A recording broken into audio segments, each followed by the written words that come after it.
Hi everybody, you're watching The Sit Down. I'm DJ Sixsmith. Very special guest today, James Wilks. He's got a brand new documentary, The Game Changers. Nice to meet you. Thanks for having me. You got Appreciate it. So I just checked this out this morning, and I was telling you, I started doing a plant-based diet in like May, and now watching your documentary, it really just reinforces everything. So what was this whole journey like for you? Yeah, it was a long journey. It took a long time to make the film. You know, as you saw in the film, I got injured training with a future heavyweight champion, had about 80 pounds of weight on me, tore ligaments in both of my knees. And I thought, well, I'm going to have 6 months here where I can't really train. So I thought, what can I do with my time? How can I be productive? So I spent that time starting to look into research on nutrition for optimal performance and recovery. And that's when I came across a study about the Roman gladiators. And that showed that the scientists analyzed the bones and showed that the gladiators were eating almost exclusively, if not completely, plants. And I thought, well, that can't be true, because you've got to have meat and animal products to be strong and healthy. But sure enough, I started looking into the research, and it was evident that actually not only do you not need meat and animal products to be strong and healthy, but actually there's an advantage to getting your protein and your other nutrients from plants. And it's actually not good for your blood to be having all that fat in there as well, which a lot of people don't realize. And you guys do a great job in the film with the Miami Dolphins and seeing the difference between eating a black bean burrito and eating a chicken or beef-based burrito. It's pretty interesting, I'm sure, with all this stuff that you learned throughout the way. Yeah, blood flow is one of the important factors, and it's related to inflammation. But basically, animal foods tend to hinder your blood flow. Plant foods do the opposite, improving your blood flow. So that's by a number of mechanisms actually, not just the animal fat, but it's basically your arteries, they can open up. It's called vasodilation. There's a lining of those arteries called the endothelium, and that produces nitric oxide, which allows those arteries to open up. And the better blood flow you have, the more oxygen and more nutrients you can get to the muscles. I thought one of the most interesting parts of the doc was when you were doing the ropes, and you said like 8 or 10 minutes. That was basically it. You went for an hour. I mean, that was pretty incredible. Yeah, it was crazy. So when did you sense the difference as you were going with the ropes there? I mean, it was just, like you saw in the film, there's a bunch of pro and collegiate athletes, and the most I'd ever got was 8 minutes, and you needed to get 10 minutes to get your name on the wall. And a few people had got 20 minutes, but it was 6 weeks after I went completely plant-based. Again, this is just anecdotal, but the science does back it up as well. I was able to go an hour straight. My hands were bleeding, I had blisters, but just like when I hit the 10-minute mark, I thought, this is pretty easy, 20 minutes, and I was pretty shocked. So I saw a dramatic improvement in my endurance. I also saw some improvement in my strength that I don't talk about in the film, with increased numbers on bench press, for example. But yeah, really incredible, the recovery and endurance. So I think it's one thing for you to do your own research. It's another thing to tell the story, go around the world, and meet with all these athletes. Why was it important to really put this out in the mainstream, and what were some of the challenges along the way? I was digging into the research for myself, for optimal recovery and performance, like I said, and just started really feeling like I'd been lied to my whole life. I think my parents, they weren't intentionally lying to me, but they'd been misinformed. That's all they knew. Yeah. My dad always told me, you got to eat the meat to be strong. What does Superman eat? And funnily enough, the original Superman in the comic series was actually vegetarian. Oh, wow. There you go. Because the author didn't want the Superman to harm any beings. So that was pretty funny, but yeah. So I felt like I'd been lied to, with the marketing that we're constantly told real men eat meat, or we need meat to be strong. Or you're soft if you don't, right? Yeah, I mean, there's that stigma with vegans, vegetarians. You're a long-haired, skinny hippie, which is cool. There's nothing wrong with that, which just wasn't me. So I really felt like I needed meat, and I felt like I'd been lied to, and I hate being lied to. So I felt I had to make a documentary to just get this word out. That's awesome. So how'd you get all the different people involved? I mean, James Cameron, you got Jackie Chan in there. I mean, Arnold's involved. How'd you meet up with everybody? Yeah, and some amazing EPs also jumped on board. Yeah, Chris Paul, Novak Djokovic, right? Yeah, you got a lot Lewis of Hamilton. Yeah, Lewis Hamilton. Right. So an amazing team, and not just the executive producers, but the whole team is like world class. So really fortunate. Luis Cejoyos, who's got the most award-winning documentary of all time. He's the director. Dan Sweetlick, who's a 2-time Eddie winner, the best award you can win for being an editor. The music supervisor from ESPN, Mark Monroe, who's considered the best documentary writer in Hollywood. So you had an all-star crew. Yeah, arguably the best documentary team ever assembled. So just really, really fortunate to be able to put that team together. And it just, it was step by step. We sort of had these goals in mind. Joseph Pace, the other producer and writer, my partner, he and I just sort of had these goals in mind. Like, we'd really like to get James Cameron involved. We'd really like to get Louis, and we just kept persisting. So it took a long time.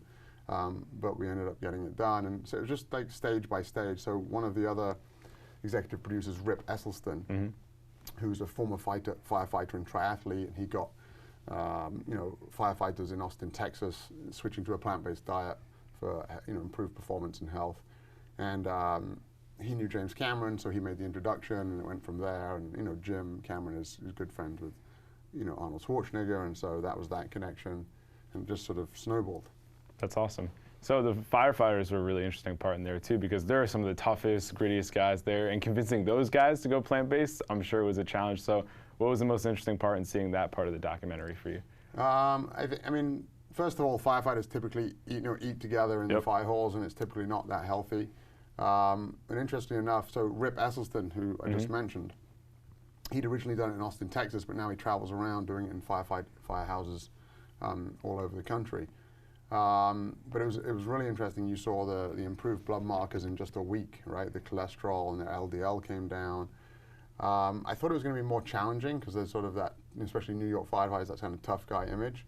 But they were really receptive, and a number of those people have actually start completely on a plant-based diet since filming. That's great. And I think it's just the perception of it too, and also like who are the people getting involved with it, because a lot of people, like your father for example, like you have a heart issue, you have to make a change. But until you have to do something, you may not necessarily want to do something. So giving these people the opportunity to have this information, like that's really the first big step. So how can people start to make the changes? Because at least for me, when I thought about it, I was like, how am I going to survive without meat? Same thing for you, but like what are some little things people can start to do along the way? Yeah, it's challenging, right? Because so people can be inspired to make a change in their diet towards healthier eating.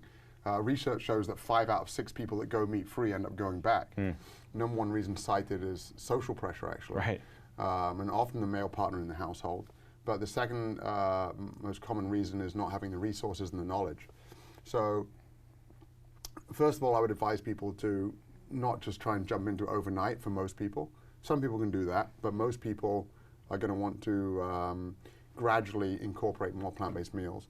And in order to help with that, when the film comes out on September 16th in theaters around the world, we're also launching a new website. Oh, cool.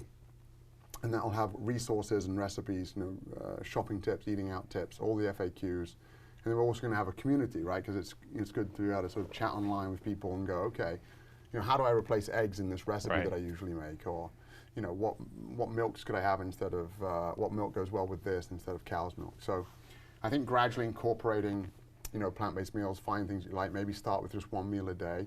And rather than think of excluding animal products, trying to think of eating more plant-based foods. Right. And that gradually sort of just edges out the animal products. Even just calling it plant-based versus vegan or vegetarian, like that just has a different sound to it, different rhythm to it. I think it's maybe a little bit easier for people to digest, no pun intended there.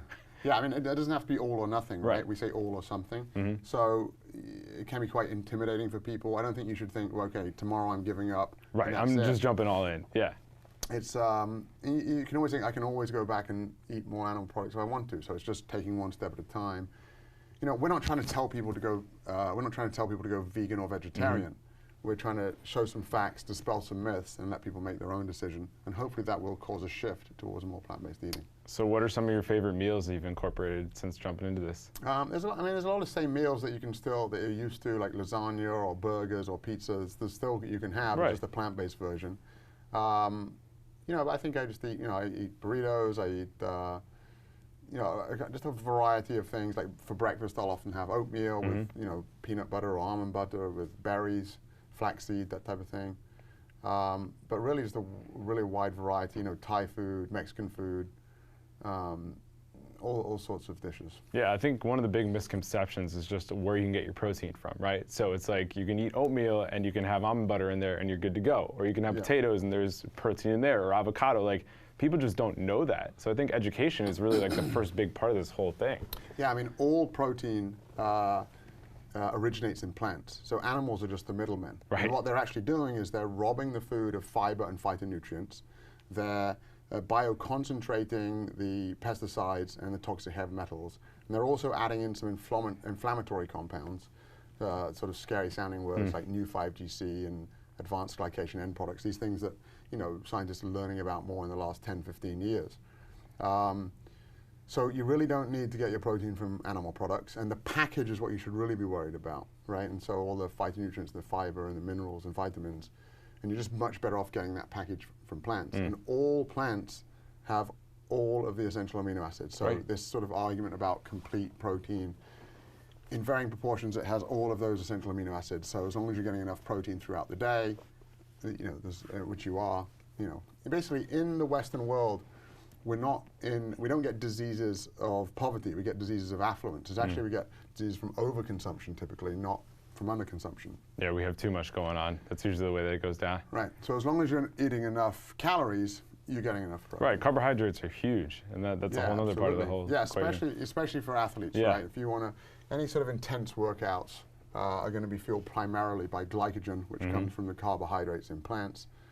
And so you really want to be getting enough of those. And also, if you don't get enough carbohydrates, you actually require more protein because the body will start converting the protein into glucose actually for energy. So it sort of robs the protein from what it's needed to build. And so you want to carbs. People think carbs make you fat. Right. Okay, sure. Sugar, white flour, highly refined plant foods.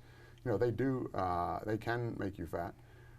But in terms of whole carbohydrate-rich foods like bananas, sweet potatoes, oats, all sorts of whole plant foods, those are actually inversely correlated with body fat percentage and waist circumference. So, people think carbs make you fat. It's totally not true. No, they actually help you out a lot. Yeah. I thought you guys were really strategic about who you chose to talk to, and specifically Arnold Schwarzenegger, because he defines what it means to be macho for a whole generation, right? Right. And then here's this guy saying, yeah, I'm plant-based, like it's much better for me. So what was it like hanging out with him, and what did you learn from that time with him? Yeah, Arnold's incredible. I mean, he's really an advocate, especially for the environment, but also for his health. And I think it's powerful to hear it coming from him. He used to eat so much meat, then he realized it was marketing, that it's not based in reality, it's not based in the science or the facts. And he's been great all along, very supportive of the project, and amazing to have him on board. Yeah, no question about it. Even Derek Morgan, for the NFL perspective, like there's a guy he's really progressive in what he thinks when it comes to food, marijuana, stuff like that. And then here he is in the documentary. What was the most interesting thing you learned from your time with him? Well, with Derek, and his wife Charity Morgan, who's a professional chef. She's great. Yeah, their story is so inspiring because they've encouraged other people to do it. What we'd originally noticed was that individual sports there was a lot of plant-based eating, but in team sports there typically wasn't because there was that stigma. People. In fact, we spoke to professional athletes that would hide their plant-based, like Amy's burritos, in the bottom of the freezer at the training location. Yeah, because they didn't want people to know they were eating plant-based. Or they had a plant-based protein powder, and the color of the packaging and didn't seem quite as masculine. There's no like a mass gainer 3000. No, definitely not. So with the big jack dude on the front, right? So we'd found that on team sports that people were a bit more hesitant. But what was interesting about Derek Morgan and Charity Morgan with the Tennessee Titans, last year they got 14 players onto the plant-based diet. They said they felt better, they had more energy, they recovered faster, and they had the best season they'd had in 15 years, first time they made it to the playoffs in that time.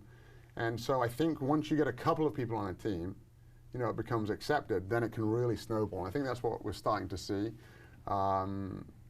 Just yesterday I was on the plane with JaVale McGee from the Lakers. He's been plant-based for a few years, and it's starting to spread in the NBA as well. So. Yeah, the NBA, it's like a big culture of doing that. I think people are just getting a lot smarter about it.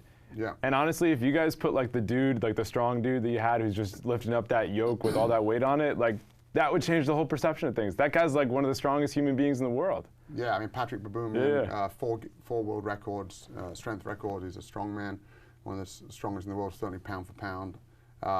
And yeah, in the film, you'll see, he attempts a Guinness World Record for the heaviest weight ever carried. People have to watch it to see what happens. But yeah, just from all types of sports, boxing, martial arts, strongman, long distance endurance sports. There's benefits all around: strength, recovery. Recovery, definitely a huge recovery thing. is like the biggest thing, and a lot of that is around inflammation. So we know that the animal foods are inflammatory, both to the arteries, which affects blood flow, but also the joints and muscles. And if you can recover faster as an athlete, then your next workout you can work out again sooner. But that workout can also be more at 100% rather than you're still trying to recover from the last workout. So recovery really is key, and that's really where the plant-based diet shines is you're getting enough protein, you're getting enough of all your nutrients, you're getting lots of antioxidants. Okay? So your body, when you work out, you get this oxidative stress which needs repairing. Animal foods also create oxidative stress. So when you're eating plant foods, do you want those to be dealing with the oxidative stress from animal foods, or do you want them to be dealing with the oxidative stress from exercise? Right. And so plants on average have 64 times the antioxidant capacity of animal foods. So you're just much better getting your nutrition from plants. So you have your roots in UFC with The Ultimate Fighter. Yeah. Showing McGregor and Diaz was pretty interesting, at least for me, because McGregor's talking about eating steaks and how that came back to bite him, and Diaz is plant-based, and Diaz won that fight. So what was it like unpacking that story for you? Yeah, it was pretty cool. So, you know, Diaz has been plant-based for a long time, and his brother Nick, so Nick and Nate. And, you know, Conor was trying to pack on pounds to fight Nate, and so he was trying to do 2 steaks a day.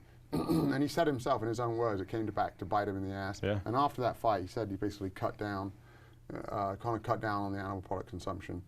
And of course, they did end up having a second fight, and Conor edged it out in a controversial win. But I'm really hoping that they have a rubber match and that'd be great. You know, a number 3. That would be great to see. I miss having McGregor and Diaz in there because, like, you know, the UFC has a ton of great fighters, but having those big faces there to really draw in all these different people, I think that's a good thing for the sport. Yeah, and their attitudes, you know. Oh, no question. I mean, the Diaz brothers are some of the baddest guys in the world, and McGregor talks the biggest game of anybody out there. So that's what the people want to see. Yeah. That's awesome. Absolutely. So when people check this out, what do you think are some of the big thoughts that they should have walking away from this thing?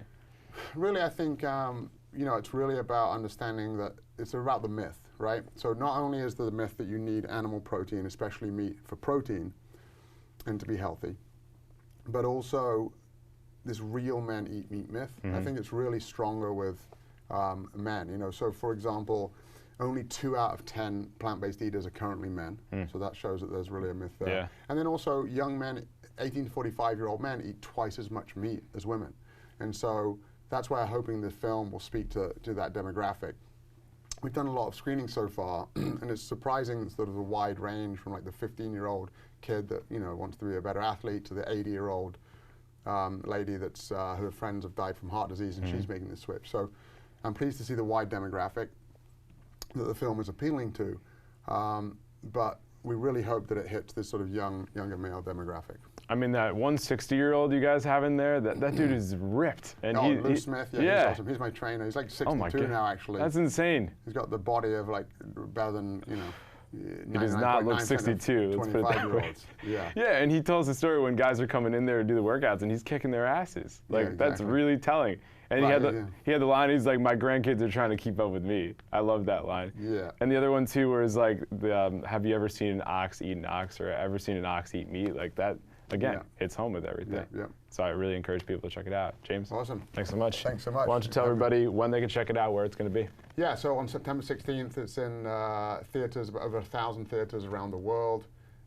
It's a one-night only event, and then there's some 22 minutes of bonus content there with extended interviews and never before seen footage, and there's a James Cameron interview throughout the whole thing for the bonus footage, and then after that it will be widely available. Awesome. That's James. I'm DJ. See you next time here on The Sit Down.